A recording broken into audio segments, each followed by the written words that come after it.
On June 3rd, the New York City Council Health Committee chairman told New Yorkers that if the mass protests across the city over George Floyd's murder do lead to a rise in coronavirus cases, the blame lies with racism and not the protesters.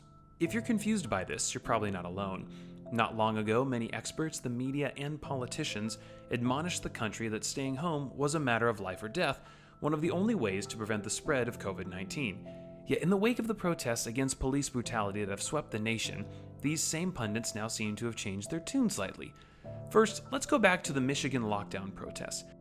Governor Whitmer, facing major backlash for her extreme lockdown measures, responded to the protests in her state by declaring that they were dangerous and risky. Yet on June 4th, the governor joined a protest herself and marched, clearly breaking social distancing and violating the state's own stay-at-home order.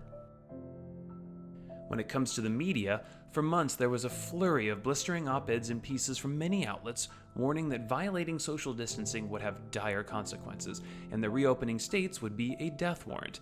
Take this piece from The Atlantic, calling Brian Kemp's order to relax part of Georgia's strictest guidelines an experiment in human sacrifice. Interesting to note, Georgia did not experience any significant spike in cases as of June 5th. Now, to their credit, The Atlantic also ran a piece on June 4th pointing out the inherent double standard that seems to be exemplified by some of these health experts. When hundreds of public health experts signed a letter, they used some rather ambiguous language, saying they do not condemn the current protests as risky for COVID-19.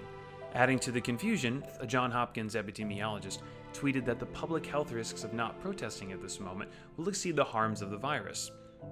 Finally, on June 2nd, the former head of the CDC tweeted that people can protest peacefully and work together to stop COVID-19.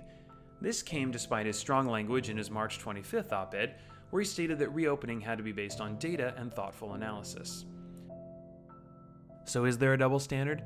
Well, to be fair to the experts, we know more today about the virus than we did months ago, and they all acknowledge that there is still a very real risk. On the other hand, they're going to have a very tough time explaining why it wasn't safe to attend a relative's funeral, go to church, or open a hair salon, but that large-scale protesting can be done safely.